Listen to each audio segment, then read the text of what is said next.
Halo teman-teman semua, jumpa lagi dengan Awan di sini ya. Hari ini ada klien yang tiba-tiba bertanya, gimana WP badan atau CV atau PT yang tidak ikut TA 2015, tapi ada harta 2015 yang belum dilapor. Nah, selama ini tuh gua nggak pernah kepikiran ide seperti ini gitu, nggak pernah kepikiran kasus seperti ini. Karena hampir nggak pernah, bahkan memang tidak tidak ada WP badan yang akan ikut PPS gitu loh. Kebijakan satu maupun kebijakan dua gitu. Jadi gue sama sekali nggak pusing mengenai hal ini, dan tiba-tiba hari ini ada yang tanya mengenai itu. Nah, pertanyaan ini sempat membuat gue bingung ya gimana jawabnya ya, karena nggak kepikiran sama sekali ada badan nggak ikut TA tapi ada harta 2015 gitu loh. Nggak kepikiran sama sekali, walaupun itu kasus yang mungkin terjadi gitu ya. Nah, katanya isu ini sudah dijawab di websitenya pajak.go.id gitu. Nah, inilah yang akan kita bahas di video kali ini gitu guys. Oke. Nah, seperti biasa, gue perlu disclaimer dahulu guys ya, bahwa semua yang gue sampaikan di video ini dan di seluruh Pajak Smart Universe ini ya, adalah bahwa pendapat ini semua adalah pendapat pribadi gue 100% ya. Ini bukanlah kajian akademis, tidak dapat dibuktikan kebenarannya, dan belum tentu sesuai dengan peraturan perpajakan yang berlaku ya. Mohon koreksinya apabila ada kesalahan yang mungkin gue ucapkan gitu guys ya. Nah, walaupun gue seorang konsultan pajak yang resmi gitu, tapi isi video ini bukanlah saran profesional konsultan pajak gitu guys. Anda semua, teman-teman semua ya, tidak bisa dan tidak boleh menjadikan video ini sebagai pedoman bagi teman-teman untuk melaksanakan kewajiban perpajakan Anda gitu. Mohon konsultasikan dengan konsultan pajak Anda masing-masing atau ke AR Anda apabila ada pertanyaan khusus tentang pajak. Karena kan masing-masing orang punya permasalahan pajak yang berbeda-beda gitu. Oke. Awan akan tersedia gratis ya secara langsung di live Instagram Pajak Smart setiap hari Senin jam 8 malam. Oke. Bagi teman-teman yang mau berkonsultasi langsung dengan saya bisa menghubungi di www.ta2022.com ya. www.ta2022.com. Oke. Kita mulai guys. Sekarang kita mulai dengan apa kata undang-undang ya. Undang-Undang Nomor 7 Tahun 2021 atau Undang-Undang HPP yang dimana di dalamnya ada tentang Undang-Undang PPS ya, tentang PPS Program Pengungkapan Sukarela. Di situ dikatakan bahwa PPS kebijakan 1 ya, PPS kebijakan 1 yang untuk 2015 dan ke bawah sampai 1985. Nah, harta perolehannya gitu ya, itu hanya untuk wajib pajak, ini boleh badan maupun boleh OP, hanya untuk wajib pajak yang sudah ikut program TA 2015, tetapi masih ada harta yang belum dilaporkan di TA maupun di SPT 2015.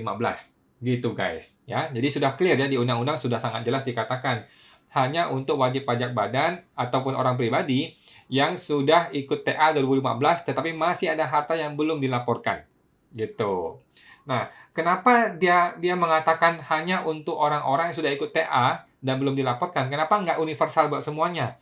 Karena untuk tahun 2015 ke bawah sudah diikat oleh Undang-Undang TA 2015 gitu loh ya. Jadi sudah diikat oleh undang-undang itu. Jadi undang-undang HPP ini tidak bisa menganulir undang-undang itu, tidak boleh. Undang-undang ini hanya melanjutkan Undang-Undang TA 2015 dahulu gitu. Oleh karena itu undang-undang ini hanya mengatur peserta TA, tidak bisa mengatur yang tidak ikut TA, gitu. Oke. Nah, jadi di situ kan sudah jelas dikatakan di undang-undang gitu kan. Nah, dan di video-video gue yang lain sudah beberapa video gue jelaskan gitu bahwa gimana kasusnya, gimana kalau sampai ada orang yang tidak ikut TA 2015, tetapi ada harta yang dia belum laporkan. Hal ini sama sekali tidak dibahas di Undang-Undang HPP. Ya, sama sekali nggak dibahas. Nah, inilah yang kita sebut sebagai istilahnya loophole ya, alias titik lemah dari undang-undang ini gitu loh. Oke. Akibatnya apa? Akibatnya apa sih atau isunya apa sih yang jadi masalah di sini gitu ya.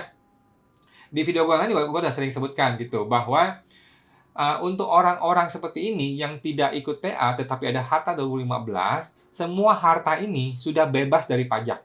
Dia sudah boleh langsung laporkan di SPT 2021. Sudah boleh langsung gitu loh. Nah, kalau Anda nekat gitu ya, kalau lu nekat lu boleh langsung laporkan ke 2021. Kenapa? Karena ini tidak qualified ke PPS 1, tidak qualified ke PPS 2 gitu. Oke. Nah, ini semua harta ini yang 2015 ke bawah sudah tidak perlu dikenai pajak. Kenapa? Dia tidak bisa kena ke Undang-Undang TA 2015 karena sudah lewatin 3 tahun. Dia nggak bisa juga kena ke pas final, sudah lewat 3 tahun. dia juga sudah tidak bisa ke KUP karena sudah kadaluarsa gitu. Mau kena bukper juga nggak nyambung. Jadi bukper tuh nggak nyambung gitu ya. Nah, jadi ini isu yang ramai waktu itu sampai ramai banget ya di video gua sebutkan dan banyak sekali orang yang berkomentar gitu.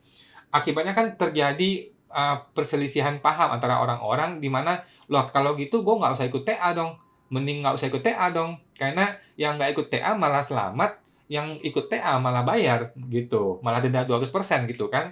Nah akibatnya karena isu ini terus bergulir dan banyak perbedaan pendapat, maka DJP memberikan jawaban gitu loh. DJP menengahi situasi ini dan sudah clear sekarang gitu loh.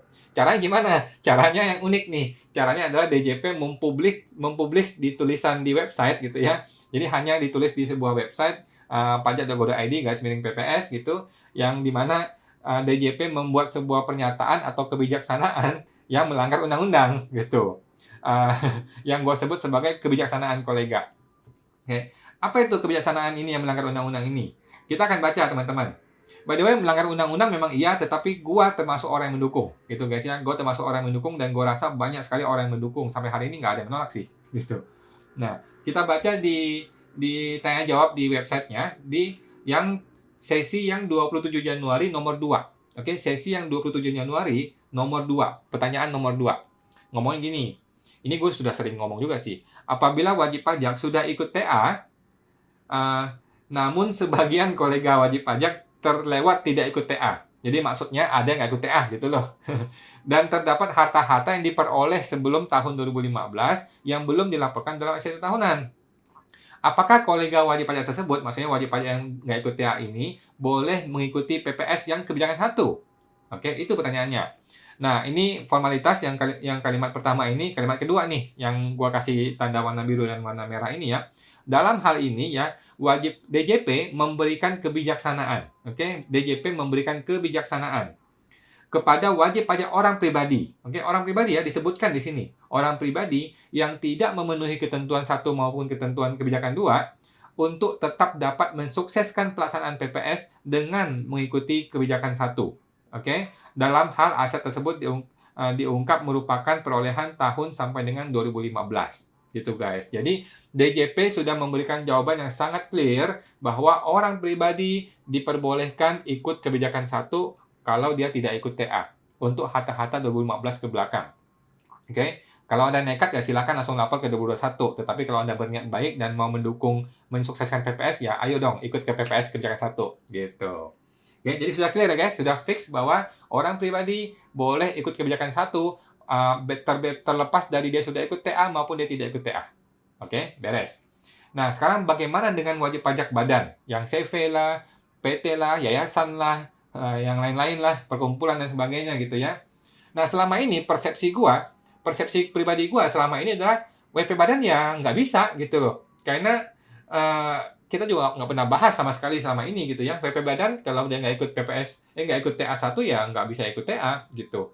Walaupun dia ikut TA1 juga sebenarnya nggak perlu juga ikut ke PPS 1 karena sudah kadaluarsa gitu. Oke, jadi persepsi seperti itu. Tetapi persepsi ini berusaha dijawab di pertanyaan nomor 3 di tanya jawab ini ya, di tanya jawab di yang tanggal 27 Januari nomor 3. Setelah yang nomor 2 tadi ya. Ini bisa Anda baca di websitenya sendiri ya, di pajak.go.id/PPS. Oke. Nah, nomor 3 ngomong gini. Apabila ada WP di dalam kurung OP/CV, ini kan berarti orang pribadi dan badan dong, ya. Belum mengikuti PPS, belum mengikuti program amnesti pajak ya, belum mengikuti yang TA 2015. Namun ada harta tanah yang dibeli secara kredit 2014. Oke, yang gue kasih warna merah itu dibeli di 2014, oke. Kemudian atas tanah tersebut belum diikutkan ke program TA. Kemudian di atas tanah tersebut dibangun gedung yang selesai tahun 2019. Oke, ada 2 objek ya. Tanah di 2014 dan gedung di 2019. Oke. Tanah dan bangunan tersebut belum pernah dilaporkan di SPT. Nah, selanjutnya, apakah tanah dan bangunan tersebut dapat diikutkan ke PPS? Gimana caranya? Nah, ini menarik ya. Kita lihat yang warna oranye, ada tanah yang diperoleh atas tanah yang diperoleh oleh WPOP, orang pribadi ya, dapat diikutkan ke PPS kebijakan 1 karena kepemilikan sebenarnya atas tanah tersebut adalah 2014. Sedangkan gedung dapat diikutkan ke PPS kebijakan 2. Oke, jadi sangat gampang. Kalau orang pribadi sangat gampang. Nggak usah lihat lu TA atau nggak TA, pokoknya harta 15 ke bawah adalah kebijakan 1, harta 2016 ke atas adalah kebijakan 2. Sesimpel itu kalau orang pribadi. Oke, mudah sekali orang pribadi ya guys. Sekarang kita lihat yang warna biru. Sedangkan untuk wajib pajak berbentuk CV atau badan gitu ya, akan mengikuti ketentuan PPS untuk wajib pajak badan. Nah, mengikuti ketentuan PPS untuk wajib pajak badan. Berarti kan disebutkan kembali ke undang-undang dong. Dan hanya dapat mengikuti PPS kebijakan 1 sepanjang aset yang dilaporkan merupakan aset yang diperoleh sampai dengan 31 Desember 2015. Jadi di sini agak membingungkan nih guys ya. Jadi DJP di sini tidak dengan tegas menyatakan lu boleh atau tidak boleh ikut kebijakan 1. Gitu loh, nggak tegas. Harusnya kan dia ngomong aja langsung bahwa wajib pajak badan ini juga diberikan kebijaksanaan untuk mengikuti kebijakan 1 walaupun dia tidak memenuhi untuk syarat untuk PPS kebijakan 1. Sesimpel itu harusnya diucapkan di sini, dikatakan di sini gitu. Tapi gue nggak tahu kenapa, apakah sengaja dibikin blur atau bagaimana ya pertimbangannya, gue nggak ngerti. Tapi intinya dari sini gue masih mendapatkan persepsi yang ragu-ragu gitu guys. Masih ragu-ragu nih. DJP nggak dengan tegas menyatakan ini boleh atau nggak boleh ikut kebijakan 1 gitu loh. Karena dia bilang mengikuti ketentuan PPS. Kalau ikuti ketentuan PPS maka kembali ke undang-undang. Berarti kan dia nggak boleh. Kalau nggak boleh bagaimana nih? Berarti langsung lempar ke 2021 dong. Nah itu juga salah kan? Gitu. Jadi, jika teman-teman, Anda semua yang ada di antara teman-teman yang WP badan, tidak ikut TA, terus ada harta 2015 ke bawah, mau dilaporkan bagaimana caranya? Kalau mau ke PPS 2, pertama tidak qualified, tidak sesuai undang-undang, yang kedua lu nggak mau bayar 14%-nya, gitu. Jawabannya gampang guys, jawabannya sangat-sangat gampang, ini solusi yang sangat-sangat gampang gitu ya. Caranya gimana? Yaitu laporkanlah ke PPS kebijakan 1 di orang pribadi. Gitu guys. Udah nangkap belum ya? Mudah-mudahan teman-teman nangkap ya. Jadi ini harta miliknya PT atau CV, kan itu PT atau CV milik Anda dong, milik lu pribadi dong. Lu pemiliknya di situ kan. Ya udah, karena ini ragu-ragu, berhubung CV dan PT ini tidak ikut TA dan ragu-ragu ini harta boleh nggak ikut kebijakan 1 gitu kan. Lu lempar aja ke pribadi lu, laporkan ke diri pribadi sebagai PPS kebijakan 1. Selesai urusannya, beres. Gitu guys. Ada banyak manfaat nih. Manfaat pertama, lu nggak perlu bayar dividen. Karena kan ini kan namanya lu kasih dividen tapi nggak usah bayar pajak. Cukup bayar 8% maksudnya. Gitu. Yang kedua, lu tidak perlu otak-atik laporan ke akunting maupun pajaknya si CV atau PT tersebut. Gitu. Karena kan CV dan PT itu sudah dianggap normal seperti biasa, cuman harta yang belum dilaporkan ini dilaporkan ke pribadi. Kan beres. Gitu. Oke, jadi jauh lebih baik seperti ini. Dan ini sudah dijamin oleh DJP, sudah ditegaskan bahwa Anda boleh ikut kebijakan 1 kalau ada harta 2015, walaupun Anda tidak ikut TA. Gitu. Kalau badan masih nggak jelas. Gitu ya. Oke, itu teman-teman, itu kesimpulan gue ya. Bagaimana pendapat teman-teman? Kalau teman-teman ada pendapat berbeda atau ada informasi yang lebih akurat lagi, silakan disampaikan di kolom komentar. Oke, gitu aja guys untuk hari ini ya. Jadi kesimpulannya, wajib pajak badan yang nggak ikut TA itu masih nggak jelas bagaimana cara kerjanya. Dan gue kasih solusi yang paling gampang, paling gitu, paling benar adalah laporkan ke orang pribadi yang boleh ke PPS 1, beres semua urusannya. Gitu. Oke. Itu ya teman-teman. Buat teman-teman yang mau tanya jawab secara langsung dengan saya, Awan akan tersedia gratis di live Instagram setiap hari Senin jam 8 malam. Oke. Bagi teman-teman yang mau berkonsultasi langsung dengan saya atau khusus gitu, Anda bisa buka website www.ta2022.com ya, www.ta2022.com. Oke. Itu teman-teman. Terima kasih semuanya. Semoga bermanfaat. Sampai jumpa.